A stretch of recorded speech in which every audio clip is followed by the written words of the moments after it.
So, a very good evening to all of you, and we begin the part 2 of our discussion today. And the part 2 of our discussion goes on from chapter number 5 to chapter number 8. So, chapter number 5 to chapter number 8, chapter 4 I had done with you. So, starting with chapter number 5, we will talk about the mid layer, the mid layer of the pyramid. If you remember, हमारा business level, corporate level and functional level. So now we will be talking about chapter 5 from here. Here we will be doing three things mainly. Number 1, Porter's 5 forces model as well as Porter's generic strategies and best cost provider strategy. Basically these three things we need to do here. So Porter 5 forces model clearly tells us about what, sir? Sir, Porter 5 forces says that your strategy is a combination of 5 competitive forces: rivals, new entrants, suppliers, substitutes and buyers. इसके chapter के अंदर जब हम इस strategy को पढ़ते हैं तो इन्हें काफ़ी सारे छोटे छोटे फाइन पॉइंट्स दिए हैं कि राइवलरी कब इंटेंस हो जाएगी, न्यू एंट्रेंट कब परेशान करेंगे, सप्लायर सब्स्टिट्यूट के बैरियर्स कब क्रिएट होते हैं, उसको ज़रा साथ में देखें. सो न्यू एंट्रेंट की थ्रेट क्या है? न्यू एंट्रेंट को सबसे बड़ी थ्रेट होती है कि ज़्यादा पैसा लगेगा. Mean large amount of capital is required to enter. Industry firms lacking funds are effectively barred. Economies of scale. कई बार any businesses where there is a lot of large number of volume is required to cover, then it becomes a new entrant के लिए threat हो जाता है. Product differentiation. Differentiation works to reinforce entry barriers because cost of creating a genuine product difference may be too high for new entrants. New entrants को आके differentiation create करने में बहुत मेहनत लग जाती है. So sometimes new entrants create these kind of troubles and sometimes they face these kind of troubles. समझ रहे हो दोनों एंगल से. न्यू एंट्रेंट आकर ज़्यादा पैसा लगाए, बड़े लेवल से काम चालू करे, प्रोडक्ट को यूनिक दे, तो बाकी सबको तकलीफ होती है. अदर वे राउंड न्यू एंट्रेंट के लिए भी ये थ्रेट हो सकते हैं जब बाकी सारे एग्जिस्टिंग प्लेयर्स कर रहे हैं. जियो ने आकर ये सब किया, इसलिए जियो का पलड़ा भारी है इधर. ये समझ में आया कि नहीं? यस नो बोलो तो आगे बढ़ूं.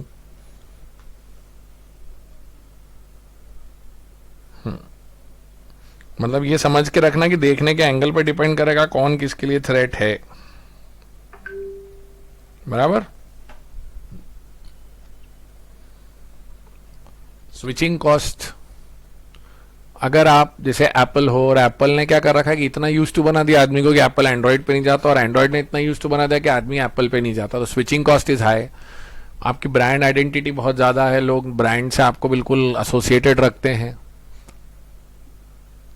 तो यही new entrants often encounter significant difficulties in building up the brand identity. Distribution channel like Hindustan Unilever Limited has beaten Patanjali on this particular point only because unavailability of distribution centers and the kind of marketing reach which they have is this distribution channels. And then aggressive retaliation between existing players. हाँ, aggressive retaliation का मतलब ये होता है कि जोरदार प्रतिक्रिया देना. जोरदार प्रतिक्रिया का मतलब क्या है कि if you enter into our market we will create a lot of different things. Correct. So sometimes like established players create a noise कि boss we will be entering into this market. अभी जैसे अगर आप, ये मैं class में भी बोल चुका हूं, मैं फिर बोल रहा हूं, if Honda or Maruti announce today that we are launching our electronic vehicle and electronic two-wheeler, so what will happen to the newcomers अपने आप ठंडे बैठ जाएंगे, बोले भैया अब अपने को नहीं जाना, अब मारुति भी आ रही है, होंडा भी आ रहा है, so they will be far bigger than us. बोलो साहब, रिटेलिएशन क्लियर?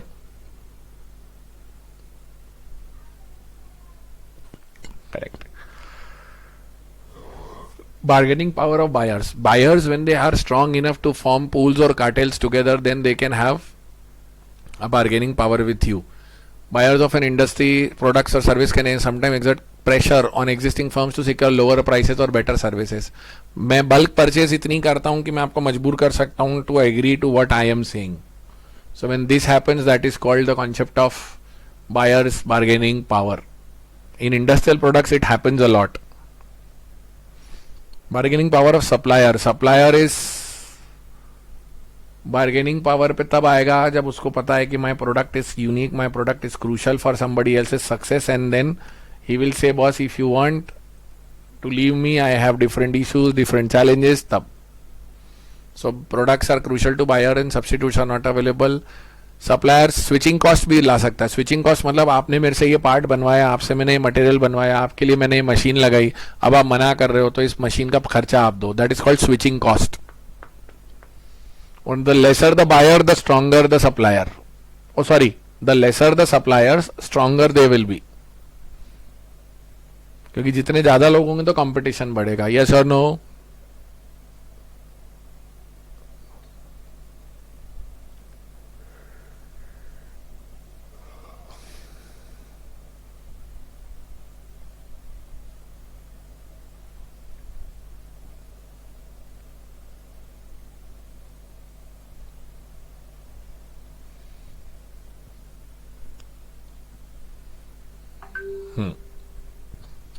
राइवलरी. राइवलरी का मैटर तब आता है जब इंडस्ट्री लीडर. राइवलरी मतलब क्या, कोई न्यू प्रोडक्ट आएगा या एग्जिस्टिंग प्रोडक्ट बनाने वाले? जल्दी से बताओ मेरे को, न्यू प्रोडक्ट वाले हैं एग्जिस्टिंग प्रोडक्ट वाले? राइवल्स कौन होते हैं?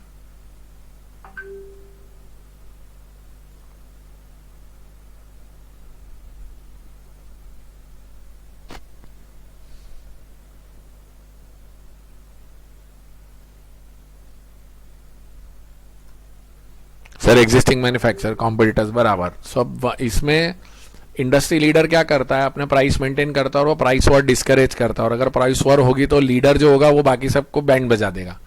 सो it's better not to get into a fight like that, because in price war the newcomers will lose. The leaders ability to exert pricing discipline diminishes with the increase number of rivals in the industry.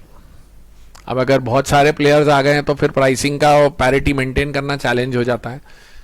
सबसे बड़ी बात है rivalry में fix cost इतनी ज्यादा involve होती है कि कई बार आपको ब्रेक इवन पे भी फैक्ट्री चलानी पड़ती है. Because if you stop the factory, if you stop the production, और fix cost is so high that it will be a problem to you. So fix cost is a problem in terms of rivalry.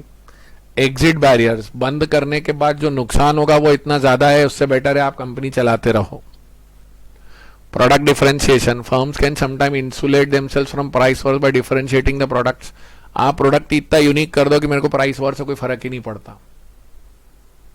Okay, and if there is a slow growth in industry, so then your problems will increase because you will not get more customers, and to increase your profitability you have to struggle hard. फिर आते substitute. Sir substitute मैंने जैसा class में भी बोला है, substitutes are not competitors, they are offering performance and price improvement. तो अब जैसे इंस्टाग्राम ने कोडैक को थ्रेट दिया, क्यों? क्योंकि कोडैक तो फोटो प्रिंट कराने पे बिलीव करता था, इन्होंने फोटो प्रिंट का सिस्टम ही खत्म कर दिया, पूरी लाइफ ही ये लोग स्क्रीन पे ले गए. ठीक है, so that is substitute. Substitute को याद रखना, सब्स्टिट्यूट को कॉम्पिटिटर मत मानना. Substitutes will offer a price and always offer a price and performance improvement. ये पोर्टर के 5 फोर्सेस हो गए: rival, new एंट्रेंट, supplier, substitutes and buyers. याद रखना, वो एग्जाम में पूरा एक साथ नहीं पूछेंगे, वो कई बार ऐसा बोलेंगे आपको कि इसको मैं किस तरह से हैंडल करूं, इसको how do I put it across, rival कौन है, इंडस्ट्री में कौन है, मतलब आपसे वो एक या दो फोर्स के बारे में पूछेंगे. So make sure you do that it this way. Okay, अब आते हैं बिजनेस लेवल स्ट्रैटेजी पे. बिजनेस लेवल स्ट्रैटेजी की हमने बात करी थी, तो बिजनेस लेवल स्ट्रैटेजी का मतलब है what business we should be in और tactics to beat the competition. First वाला है सेकंड वाला, जल्दी बोलो. What business we should be in is business strategy or tactics to beat the competition? Sir, second वाला, tactics to beat the competition, बराबर. So now when you go to this level, so meeting the needs of key customers, number 1, achieving advantage over competitors and avoiding competitive disadvantage. मतलब अब competition और customer की बात होती है business level strategy पे, तो इस पे हमारे पास माइकल पोर्टर ने 3 स्ट्रैटेजीज दी हुई हैं: cost leadership, differentiation and focus. Cost leadership में भी provide standardized units at very low per unit cost to people who are price sensitive. Differentiation में provide unique products industry wide to customers who are price insensitive. And focus में you are trying to cater to the needs of a small group of consumers. Hello. अब हम what, when, how इस पे बात कर लेंगे. What is cost leadership? Low cost competitive strategy that aims at broad mass market. आपको याद होगा मास लेवल पे 2 प्रोडक्ट्स बन सकते हैं, कॉस्ट लीडर और डिफरेंशिएशन, और स्पेसिफिक क्लास ऑफ सेगमेंट पर आपके फोकस बन सकता है. So now we will be doing 9 slides in coming slides. What is cost leadership, when to do cost leadership and how to do it. What, when, how. cost leadership. What, when, how, differentiation. What, when, how, focus. Okay. Because of lower cost, the customer is able to charge a lower price for its products than its competitors and make satisfactory profits. When to pursue cost leadership? When the market is comprised of many price sensitive buyers. Number one. Few ways to achieve product differentiation. Do not care much about differences from brand to brand. And large number of buyers with significant bargaining power. When there are large number of buyers with significant bargaining power. Hello.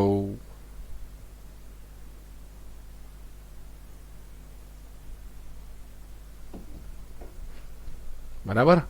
What, when. अब how में क्या आएगा sir? How में क्या हम हमारे production cost को कम करें, हम इकोनॉमीज ऑफ स्केल अचीव करें, स्पैन ऑफ कंट्रोल को बढ़ाएं ताकि हमारी कॉस्ट्स कम हो.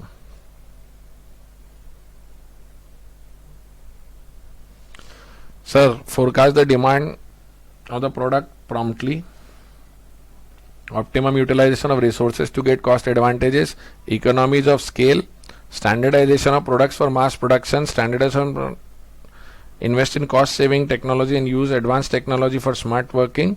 And resistance to differentiation till it becomes essential. Last वाले पॉइंट का मतलब है तब तक प्रोडक्ट में परिवर्तन करने की जरूरत नहीं है जब तक वो बहुत जरूरी ना हो जाए. Because that will not help you if you do that. Because people are associated with your product, वो वैसा ही चाहते हैं. उसको ज्यादा छेड़ोगे तो तकलीफ जाएगी, खर्चा भी होगा और कस्टमर भी छूटेंगे. What is differentiation? तो डिफरेंशिएशन क्या कहता है sir? Broad mass market product creating unique products and differentiation allows you to charge a additional amount of premium in price. And it will not guarantee a competitive advantage if it can be copied easily by competitors. Hello. When to pursue differentiation? So differentiation should be pursued when you have carefully studied the buyer's needs and preferences to determine the feasibility of incorporating one or more unique features into a unique product that features the desired attributes. मतलब unless you study the customer needs, you know that these customers will pay extra for this, don't go for it. If you remember, I gave you an example of Pears blue soap should not be launched in North India or Jammu Kashmir area, or fairness creams also, because people usually have a fair complexion, and mint based soap will not work because the basic atmosphere is cold. You remember?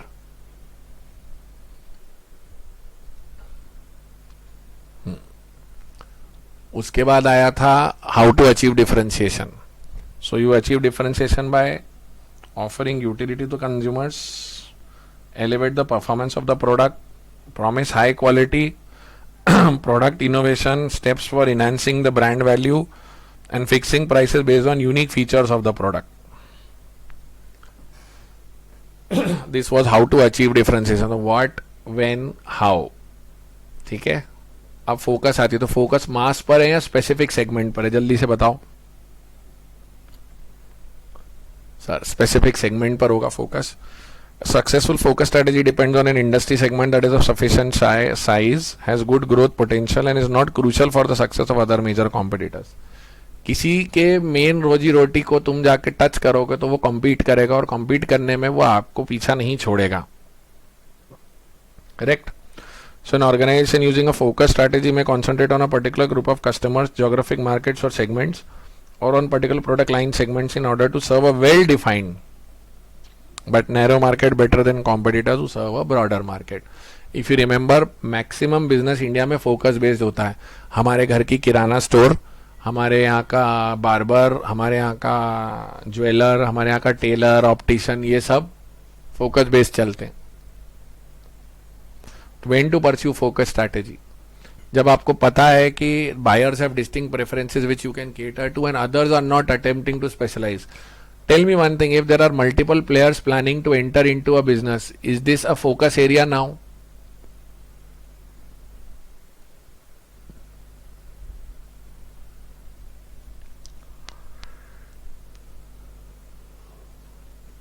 Players like Byju and Unacademy tried to enter into private tuition services. So it is no more a focus area. Technology is penetrating into various different places.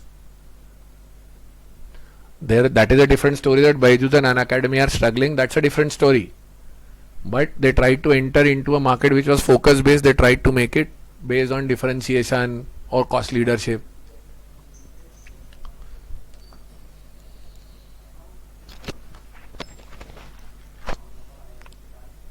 Okay.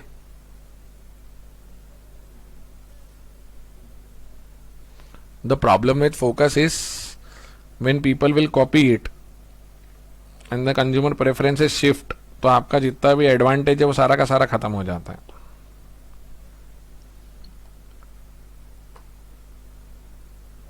Okay, how to achieve focus strategy. You have two options. अब ये ध्यान रखना, ये थोड़ा सा exam oriented. जब आप focus बात करोगे तो फोकस में भी दो चीज आती है. Pranshul, this is what I am trying to tell you. जब आप फोकस की बात करोगे तो फोकस में या तो फोकस कॉस्ट लीडर बनना पड़ेगा या फोकस डिफरेंशिएशन भी देना पड़ेगा आपको. समझना इस वर्ड को मैं क्या बोल रहा हूँ. ये हमारी क्लास में अपने डिस्कशन में शायद इतने अच्छे से कवर नहीं हुआ. आपको फोकस कॉस्ट लीडरशिप अचीव करना हो और फोकस डिफरेंशिएशन अचीव करना हो तो ये दोनों चीजें आपको ध्यान में देनी होंगी कि सस्ता भी देना है और यूनिक भी देना है. और आप वो सारी चीजें केटर करके दो जो अभी तक किसी और ने केटर करके नहीं दी. Like I can tell you one thing. This startup I have mentioned in the class also, Licious. They are mainly into meat supplies. So they are the Zomato non-veg suppliers.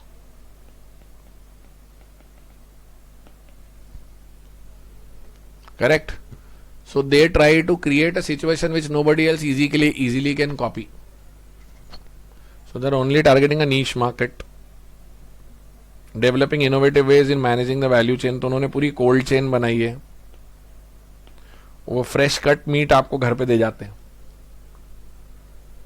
बराबर. So that's how they develop their focus. और इन सबका mix अगर आपको करूं मैं तो मैं बन जाता हूं बेस्ट कॉस्ट प्रोवाइडर. मतलब मैं कॉस्ट लीडर भी हूं, मैं डिफरेंशिएशन भी हूं, मैं फोकस कॉस्ट लीडर और फोकस डिफरेंशिएशन. अगर मैं चारों करके दे देता हूं तो मैं बन जाता हूं बेस्ट कॉस्ट प्रोवाइडर. कुछ ऐसा देखो.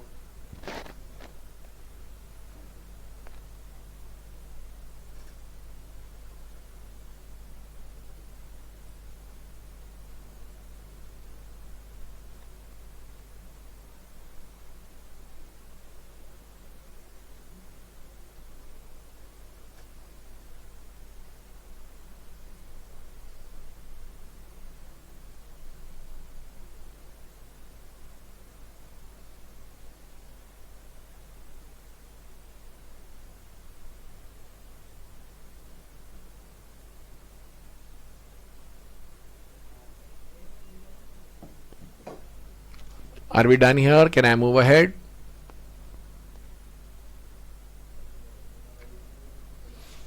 एक टेबल ही आपके स्टडी मटेरियल में है, मैं यहाँ लेके आया हूं. अगर आप इस टेबल को एक एक मिनट में पढ़ना चाहते हो तो अभी पढ़ सकते हो, या तो आपके उसमें से आप जरूर रेफर करना इस टेबल को.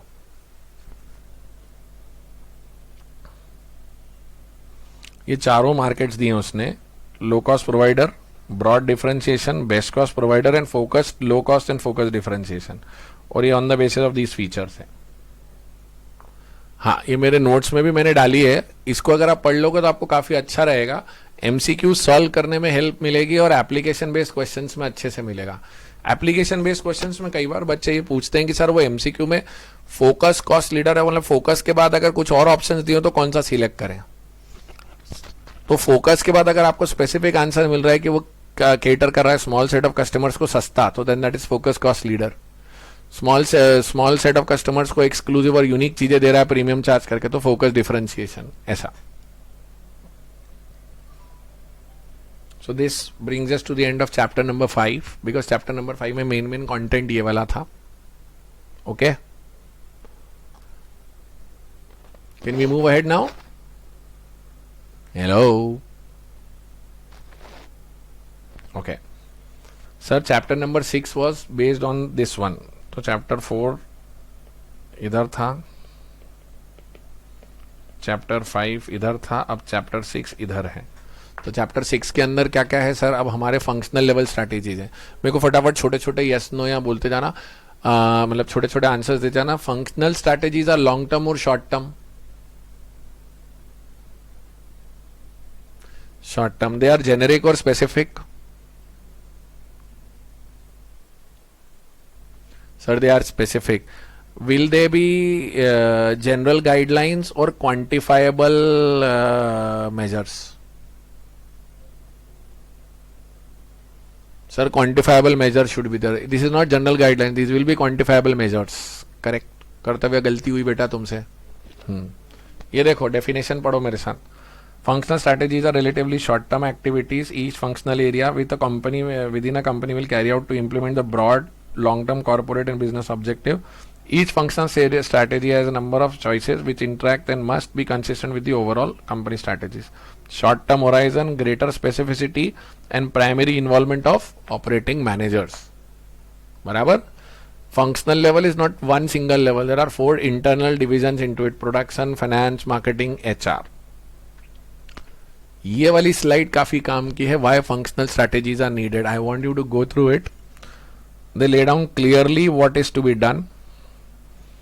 They are aimed at facilitating the implementation of corporate strategy and business strategy. They act as a basis for controlling activities.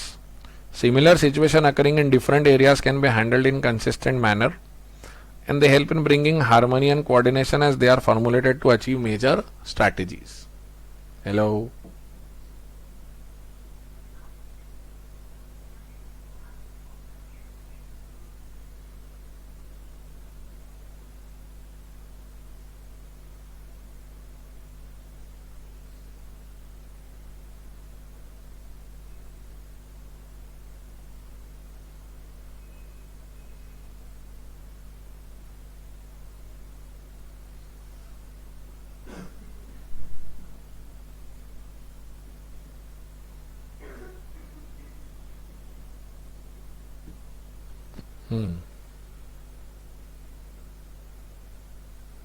बराबर? ठीक है। फोर्थ वाला पॉइंट अनुराग, फोर्थ वाले पॉइंट का मतलब यह है कि अगर सिमिलर टाइप की सिचुएशंस दूसरे डिपार्टमेंट्स में होती हैं और एक डिपार्टमेंट ने उसको कैसे हैंडल करा था, दूसरा डिपार्टमेंट भी उसको इजीली उस तरीके से हैंडल कर सकता है. Means learnings of one department can go to the other department.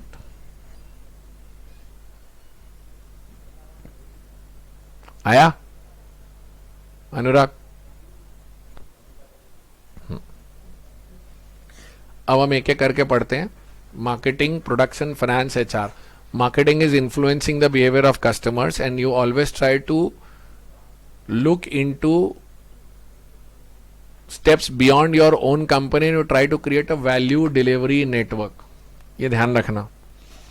The firm needs to look beyond its own value chain into the value chain of its supplier, distributor, and ultimately the customer. The partnering will produce a value delivery network. Can you, एक ऐसा true false आया था, marketers alone can produce competitive advantage. Correct और incorrect? Marketers alone can produce competitive advantage. Is it correct और incorrect?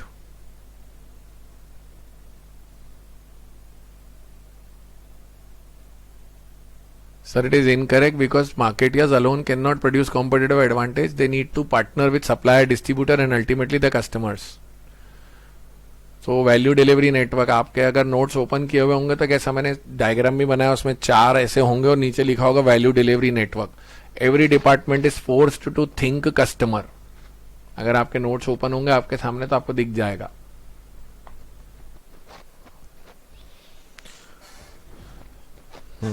Marketing process की खास बात क्या है कि you analyse the market, select the target market, develop the marketing mix and manage the marketing effort. फिर वो मार्केटिंग इश्यूज हैं, अब ये छोटे छोटे MCQ सॉल्व करने में हेल्प कर सकते हैं आपको अगर एप्लीकेशन बेस्ड मैटर्स हैं तो. एडवर्टाइजमेंट यूज करूं या नहीं करूं, अब मेरे को आप 2-3 चीजें बता दो. Will you give franchisee, will you open franchisees और give it to other sellers if your products are uniquely designed? ये बताओ मेरे को. If you invest a lot of amount in design, will you give it to other players to sell? No. Acha, if you are making general products which can be made available anywhere, will you be giving it to all the shopkeepers? Okay. You are targeting the people into the customer dark areas. So will you be doing a lot of media dark areas? So will you be doing a lot of advertisement or no advertisements? Difference समझ में आ रहा है what I'm trying to tell you? Hello.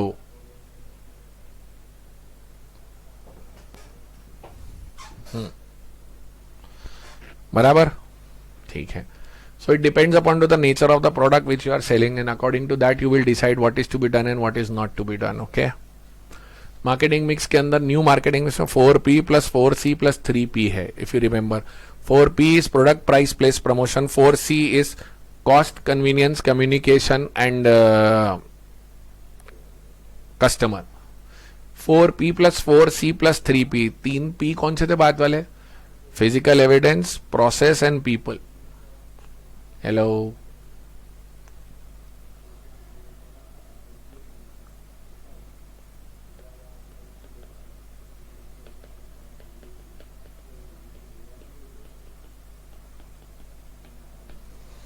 You remember 4P plus 4C plus 3P?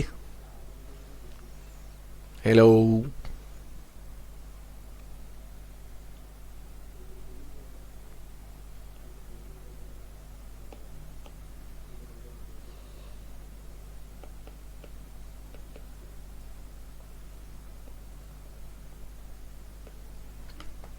Correct sir. Marketing strategy techniques, अब इसके अंदर different types of marketing थी, इसके छोटे छोटे क्वेश्चन बने थे. सोशल मार्केटिंग के अंदर will you sell the product और नॉट सेल द प्रोडक्ट, और you will just promote a social cause? जल्दी बताओ.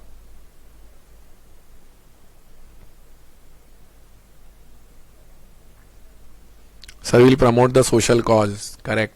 ऑगमेंटेड मार्केटिंग के अंदर will you get new customers और will you help the existing customers? Augmented marketing में yes, augment मतलब बढ़ा के देना. I will not get new customers, I will help only the existing customers by providing high tech services.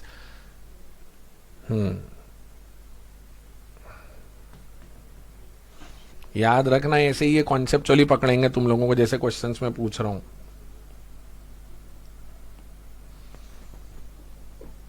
और ये देखो additional customer service है. So you will not get new customers, no new customers. जिन जिन से गलती हुई है ध्यान दें. संस्कार, कर्तव्य, शायद जहां तक मुझे संस्कार से हुई गलती और कर्तव्य से हुई थी. हाँ बराबर. एडिशनल कस्टमर सर्विसेज है वो, न्यू कस्टमर्स नहीं मिलेंगे. सर डायरेक्ट मार्केटिंग में will there be any channels और direct response expected from the customer? Sir direct response expected from the customer. naptol.com, directmarketing.com, वो ई शॉपिंग. रिलेशनशिप मार्केटिंग में क्या होता है? You enhance, create, maintain value led and relationship. Sir वो platinum member, gold member, silver member, जितनी जितनी shopping करते जाओगे उतना उतना बढ़ता जाएगा. So enhance, create, maintain value led and relationships. The more you spend the more we give you benefits.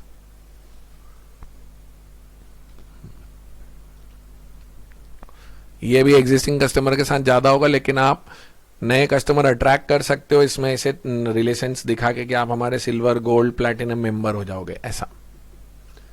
Services marketing में when you apply the tools of marketing on service sector, that is services marketing. Person marketing में people are also marketed when you try to enhance, create, maintain, develop attitude towards a person, it's person marketing. When you develop the same towards a place, that is place marketing. When you say develop the same regarding an organization, that is organization marketing. 3 word से पकड़ लेना. Create, maintain और change attitude और behavior towards a particular people, place और organisation. तो 3 definition cover हो गई. Person, organisation, place. देखो वही है, क्रिएट, मेंटेन और change attitude towards organisation, towards a particular place. Enlightened marketing में are you selling the products और you are just promoting the organisation's performance?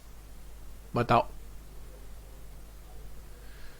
Enlightened marketing में are you selling a product और promoting the organisation's performance? Sir we are promoting the organisation performance. अगर आप ये वाली चीजें सही करते जा रहे हो तो आपको खुशी होना चाहिए इंटरनली कि मैं कॉन्सेप्चुअली आपको अकल आ चुकी है.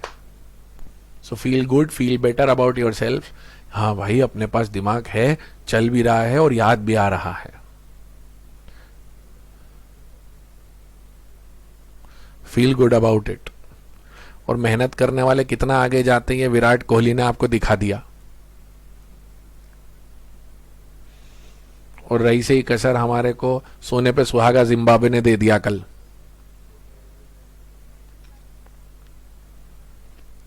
जिम्बाब्वे ने तो ज्यादा ही मजा दिला दिया कल.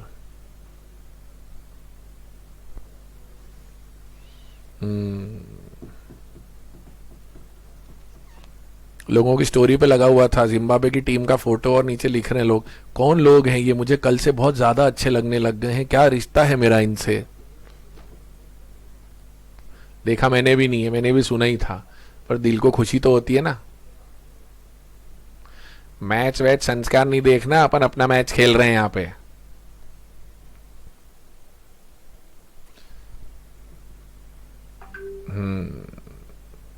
ये मान के चल अगला T20 वर्ल्ड कप जब अब्रॉड होगा, दो वर्ल्ड कप, अगला तो एक साल में ही है, 2027 का वर्ल्ड कप जहां पे भी होगा, चार्टर्ड अकाउंटेंट की तरह जाके पैसे कमा के वहां जाके मैच देखना है, ये सोच.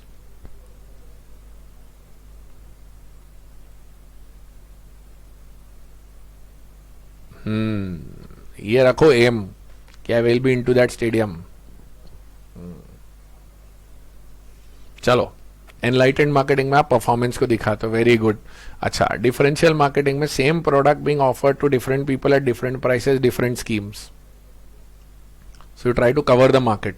एक बात बताओ, नए जिस मार्केट में एंटर हो रहे हो वहां पे प्रीमियम पे जाओगे, डिस्काउंट पे जाओगे, या दोनों तरीके कर सकते हो?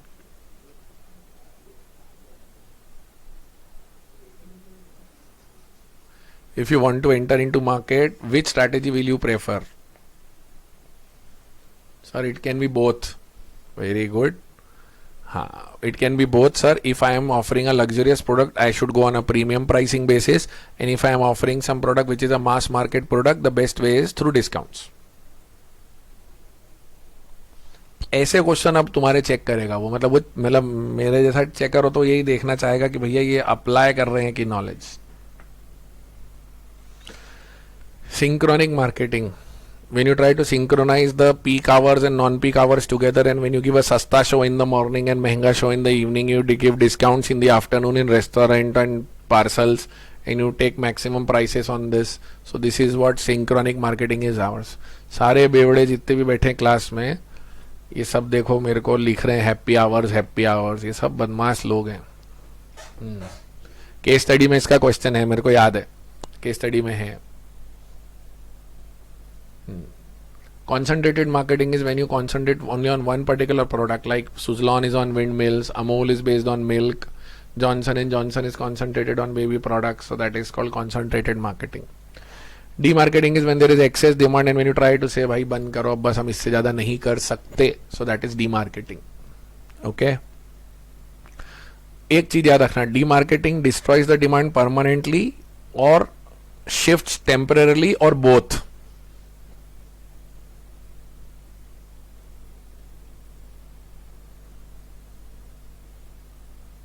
Sir, both है. Sometimes you discontinue a product, you try to shift. You don't destroy the demand, you shift it temporarily.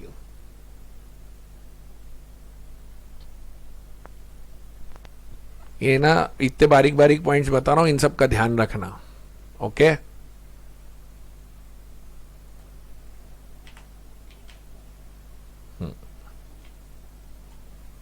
चलो, ये हो गया मार्केटिंग समाप्त. कर्तव्य ऑगमेंटेड और रिलेशनशिप में डिफरेंस बता देता हूं. ऑगमेंट वर्ड का मतलब होता है बढ़ाकर देना बेटा. So you serve existing customers based on high tech add on customer services, augmented marketing. Relationship is the more you spend the more you are respected. Strong value laden relationship. 5,000 खरीदी करी silver, 10,000 करी गोल्ड, 15,000 करी platinum category, ऐसा वो value laden है. जितना ज्यादा shopping करोगे उतना ज्यादा तुम्हारा स्टेटस बढ़ाएंगे. ऑगमेंटेड में ऐसा कुछ नहीं है, ऑगमेंटेड में अपने ही एग्जिस्टिंग कस्टमर को एक्स्ट्रा बेनिफिट्स देना। उसका सबसे अच्छा एग्जांपल ऑगमेंटेड मार्केटिंग का होता है bank. Once you open a bank account, they will give you a app, they will give you online banking, they will give you UPI, they will give you QR code, they will give you debit card, they will give you credit card, all the tuck what you want to do is available through that. Okay. अब आते हैं हम financial strategy formulation पे। आप पूरा FM भी पढ़ रहे हो वैसे तो 60 मार्क्स का, लेकिन एफएम का बेसिक ऑब्जेक्टिव क्या था? Wealth maximization, acquiring the sources of funds, developing projected financial statements, evaluating the worth of business. Hello, sources of fund के अंदर कैपिटल स्ट्रक्चर में डेट है, इक्विटी है, एक मिक्स ऑफ डेट इक्विटी है। मेरे को फटाफट जवाब देना, कैश फ्लोज अगर मेरे अनइवन है और प्रोजेक्ट कंप्लीशन टाइम लंबा है, व्हाट इज प्रेफर्ड, डेट या इक्विटी? आंसर आप। Yes, sir. Equity. Very good. Happy to hear that. And if my cash flows are regular and I will be getting regular incomes and my ROI is good enough and more than the cost of debt.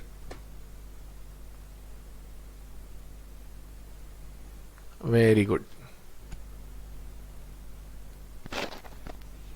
बराबर? Okay. So sources of funds accordingly has to be decided. When you develop budgets are a means of helping the company or only the way of controlling the company?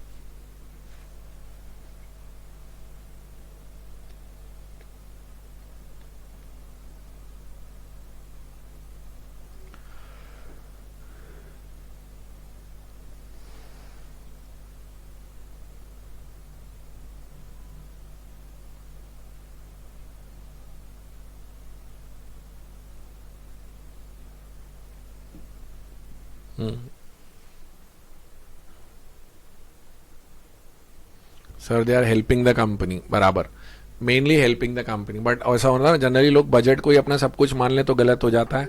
It becomes an instruments of domination and tyranny, वो नहीं होना चाहिए।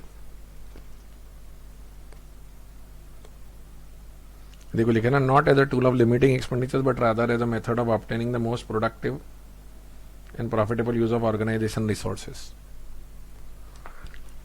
Use of funds जो आपके होते हैं, capital investment, fix asset acquisition, lease और buy, loans and advances, dividend decision, relationship with share holders, all these things. अगर आपको एफएम में आपने तरुण सर के साथ पढ़ा होगा, क्वालिटेटिव डिसीजन मेकिंग होती है, जहां सिर्फ एनपीवी और आईआरआर देख के नहीं, बाकी सारे फैक्टर्स को भी क्वालिटेटिवली देखा जाता है।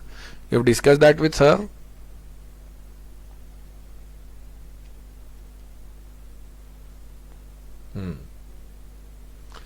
इसके बाद एक बड़ा फेवरेट क्वेश्चन है एग्जाम का, how do you evaluate the worth of business? I don't know what is so special in this, I am still wondering, but it has been multiple times asked question, how do you evaluate the worth of business? So you basically have three methods. Number one, net worth, that is total assets minus outside liabilities, simplest one. Second one is based on profit. So you calculate average annual profit of business. Now average annual profit will remove all the extraordinary items from it, multiplied by 5 years. This is based on an assumption that the profit which you make should be at least 20% of the capital invested. So the worth of business is 20% into 5. So this was a thumb rule. इसमें बहुत ज्यादा कोई logic नहीं, thumb rule है कि हर साल में कम से कम 20% कमाऊंगा, जितनी भी कैपिटल लगाऊं. तो 1 करोड़ लगाया तो 20 लाख, 20 लाख इंटू 5 साल, मेरे बिजनेस की worth 1 crore. Third one was market based, उसके अंदर 3 थे. Number 1 selling price of a similar company. तो similar company with similar management and capital structure मिलना थोड़ा सा मुश्किल है, बट रखा है. पी मेथड में market price divided by EPS into 5 years average profit. And then outstanding shares method कि आज का आपका closing price into number of shares issued, जिसको अपन जनरली मार्केट कैपिटलाइजेशन भी बोलते हैं. लास्ट वाले को देखो तो वो मार्केट कैपिटलाइजेशन लगता है, हाँ या ना?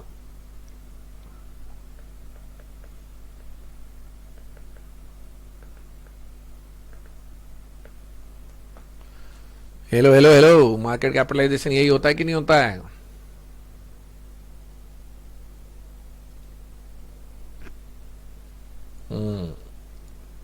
ये फाइनेंशियल स्ट्रैटेजी हो गई. इसके बाद अपन आते हैं प्रोडक्शन स्ट्रैटेजी पे. प्रोडक्शन स्ट्रैटेजी के अंदर सबसे बड़ी बात क्या है? You try to find out a way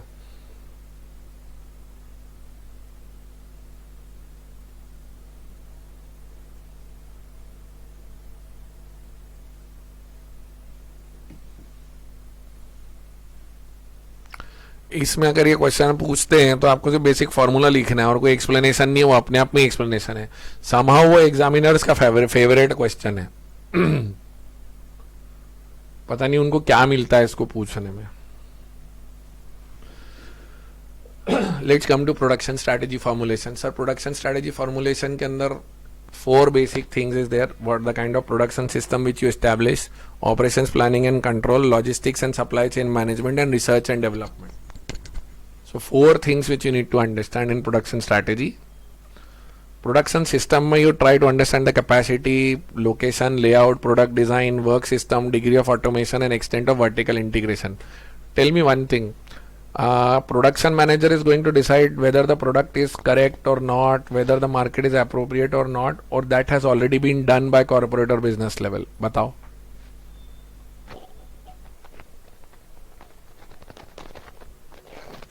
Sir, already done. बराबर. So his job is to simply execute what has been decided. Correct? So capacity, location, layout, product, service design, work system, degree of automation, extent of vertical integration, and such factors has to be kept in mind.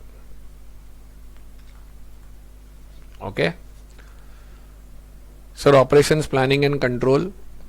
In here you try to find out how you are coordinating the various activities in such a way that everything reaches on time. You don't overbuy your material, you don't overstock your material or finished goods, and you do not miss out on any supply deadlines.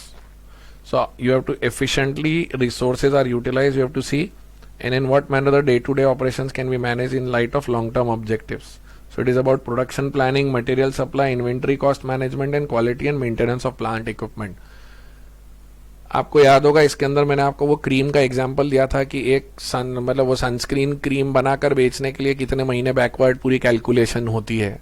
जनवरी, फरवरी, मार्च बना के दिखाया था मैंने पूरा का पूरा आपको. You remember?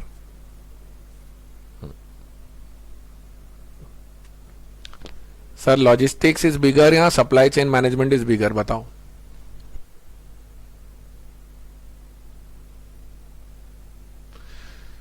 So under supply chain management, one of the aspect of physical movement of goods into, within and outside the organization is called logistics. Hello. Supplies into, through and out of the organization to achieve a level of service that ensures that the right material are available at the right place, time, quality, cost. Correct? So this whole thing, right product, right quantity, our order control, shipment planning at the right time, flexible delivery times at reasonable cost. Okay. So supply chain management is a bigger thing. It's a tool of business transformation. ये ध्यान रखना.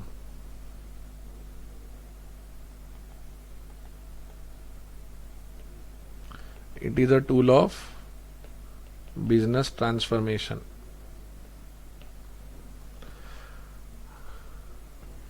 And it's a process of planning, implementing and controlling the supply chain operations. It also helps logistics. So improvement in logistics can result in saving in cost of doing business. The moment you implement supply chain management, तो logistics अलग से लगाना पड़ेगा या अपने आप लग जाएगा when you are talking about supply chain management? बताइए.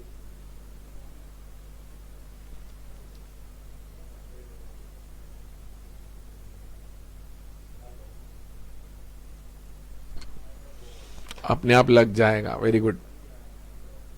ये डिफरेंस बिटवीन मेरे सामने पढ़ो आप अभी. पढ़ो और पढ़ने के बाद बोलना डन. एकदम से डन मत बोलना. अभी पढ़ो जरा मेरे सामने.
डन.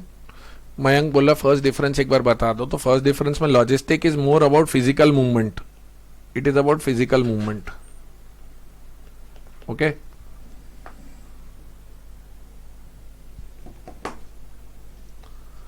सो फिजिकल मूवमेंट की बात करता है और ये लॉजिस्टिक की जितनी एक्टिविटी है सप्लाई चेन मैनेजमेंट का पार्ट है, लेकिन उसमें और भी चीजें शामिल है. लिख रहा ना. These activities also form of supply chain management. The latter has different components. मतलब SCM has more components. Okay. हाँ. सप्लाई चेन मैनेजमेंट को इंप्लीमेंट करने के लिए आप एक बात बताओ, supply chain management is a regular working system या रेडिकली डिफरेंट कॉन्सेप्ट?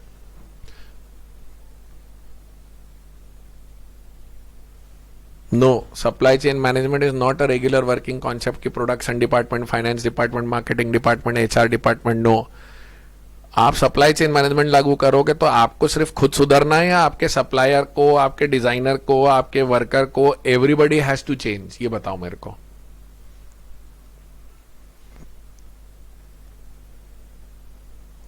तो sir when everybody has to change so you have to make changes at all the levels. और इंस्टीट्यूट ने आईसीआई ने इम्प्लीमेंटिंग सप्लाई चेन मैनेजमेंट पे कौन कौन से points को ध्यान रखना है ये क्वेश्चन 2-3 बार पूछा है. Points to be kept in mind for implementing supply chain management system. So अब ये आपको याद दिलाता हूं मैं. प्रोडक्ट डेवलपमेंट में आपको अपने सप्लायर को डिजाइन स्टेज से लेना पड़ेगा. प्रोक्योरमेंट करते समय आपको जस्ट इन टाइम इन्वेंट्री का भी ध्यान रखना पड़ेगा. मैन्युफैक्चरिंग आपको TQM बेस्ड करानी पड़ेगी. आउटसोर्सिंग भी करनी पड़ सकती है अगर जरूरत पड़े तो. फिजिकल डिस्ट्रीब्यूशन में आपको लास्ट माइल तक जाना पड़ेगा, पॉसिबल कहां तक जा सकता है प्रोडक्ट. आउटसोर्सिंग भी है और कस्टमर रिक्वायरमेंट्स को कैप्चर करना और उन्हें पूरा करना भी जरूरी है.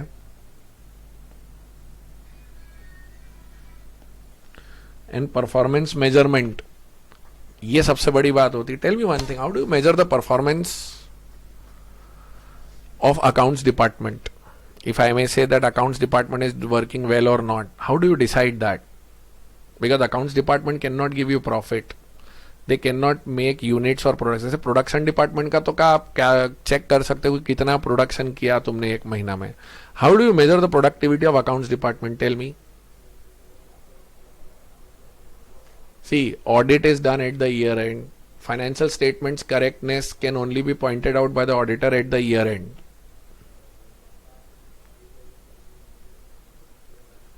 अब आप बोलो एफिशिएंसी इन अकाउंटिंग. संस्कार, एफिशिएंसी इन अकाउंटिंग दिखेगी कैसे?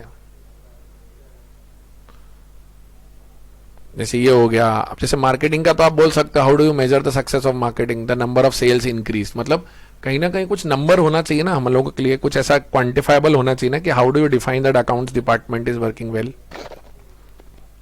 It is not about checking of entries. Now listen to me carefully. Sir, books are accounting entries are recorded properly. Taxes are paid on time.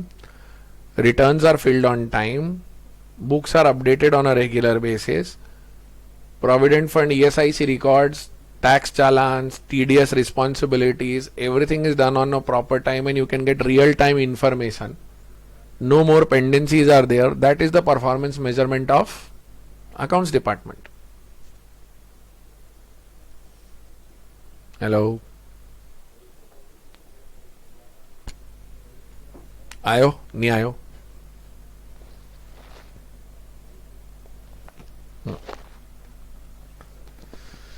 Now go to the research and development. Research and development has got 3 approaches. Okay, so number 1 is follow the leader. Second one is low cost producer, and third one is lead from the front. There are 3 different. Both next wale mein hai, sorry. हाँ. So now when you talk about lead from the front, this is like a risky and a dynamic strategy. What happens is you, without thinking anybody else, you try to take the chance and say I will produce the product in the market. It may be successful, it may not be successful. Lead from the front, generally what Philips does, German company. Then follow the leader. So they are innovative imitators. What they'll do, what the lead from the front person does, they copy it and they try to put the product in the same way. And then there is low cost producer जिसको marketing की और production पे कुछ भी innovate करने की जरूरत नहीं, सिर्फ copy करके उतारना है. If you can see these three approaches are not on the slide, but I have mentioned these three approaches based on your notes. Check करो notes में है कि नहीं है तीनों.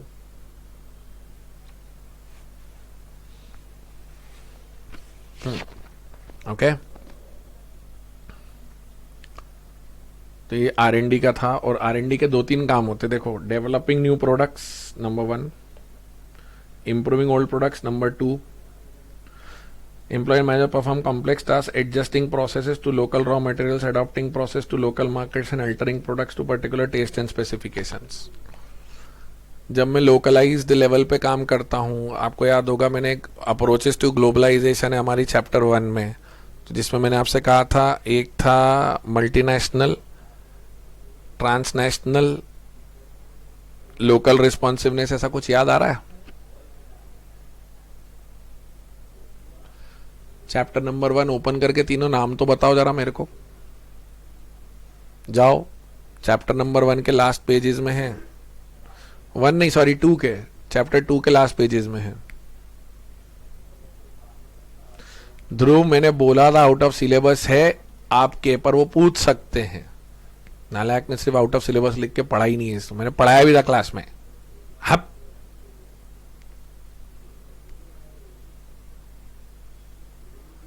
एक था मल्टी डोमेस्टिक, दूसरा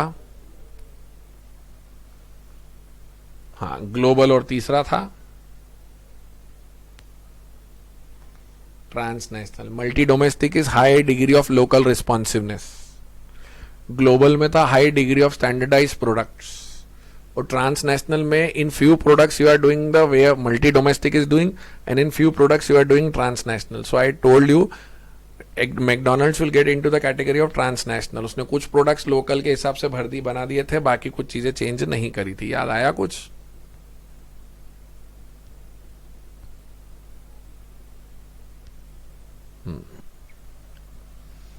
करेक्ट, ठीक है. Human resource strategy. New responsibilities for human resource managers include administrating and ESOP.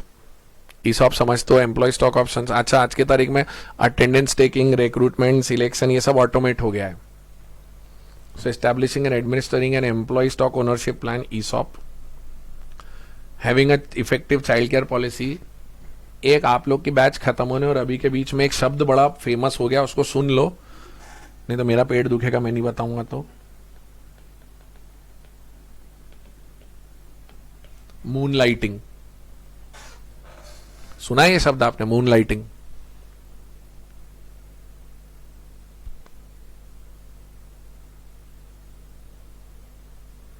हाँ, सुन लो, मुझे मालूम है आप लोग अभी सब पढ़ाई कर रहे हो, आपको नहीं पता. मून लाइटिंग में किस्सा क्या हुआ है कि मैं जब वर्क फ्रॉम होम करता हूं, तो वर्क फ्रॉम होम में जैसे मैं अभी आपको पढ़ा रहा हूं, ठीक है, I am teaching with NATA academy, okay. अब मैं पर्सनल ट्यूशन लेने लग जाऊं, मैं बोलूंगा नाटा सर को क्या ही पता चलेगा, एक बैच ऑनलाइन बनी और मैंने उस बैच से डायरेक्ट फीस ले ली और मैं पढ़ा रहा हूं पर्सनल ट्यूशन भी और नाटा सर के साथ भी. So this is what is moonlighting. When you are working for one person, without telling that person, you start working for the other person also. So this has become a very big problem now. Wipro has sacked 300 employees. They came to know that they are moonlighting and they were working for a competitor. So because of moonlighting, this issue has come up. So moonlighting has been the word which has been given when one person works with two different employers without telling them that I am working for the other one. Okay?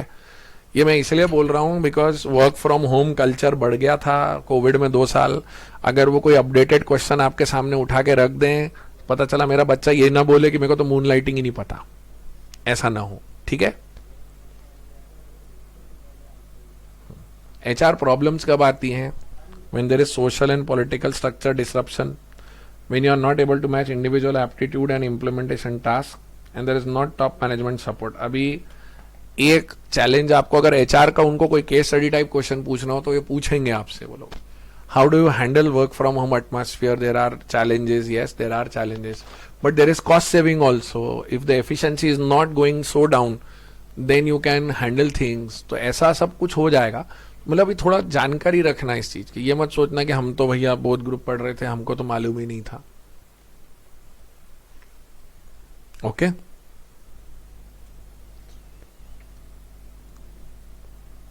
ये तो पुराने तरीके हैं. मतलब this is the old way. Recruitment, selection, training, appraisal. इसको अगर short form देखना हो तो CART, cart.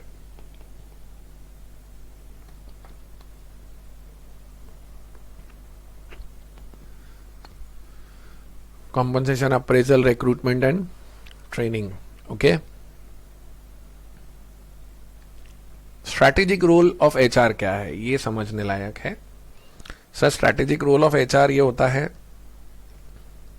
Providing purposeful direction. Number 1, मतलब if I am into cost leadership I will teach him savings. If I am into differentiation my company then I will try to make him more creative. Creating a competitive atmosphere. If you do this, you will get that. If you do this, you will get this. These are the milestones which you achieve. Facilitation of change is sometimes you like help employees to change.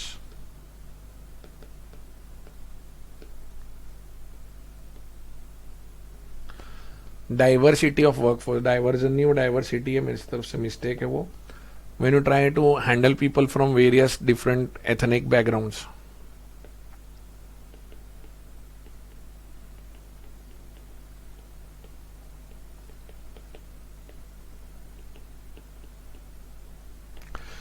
Empowerment of human resources, like when you give them authority along with responsibility. You give authority, you give responsibility also. And then when you build a core competency, building core competency is what, like whatever the company is doing, they should be doing in the similar way or supporting the main objective of the company. And then development of work ethics and culture. इसके अंदर था flexi timings, work life balance, degree of achievement.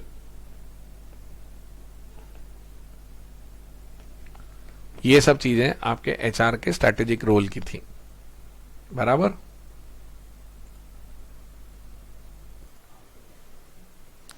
Okay, so we wrap up this particular chapter today, chapter 5 and 6, chapter 7 and 8 in next part, which will be taken up tomorrow.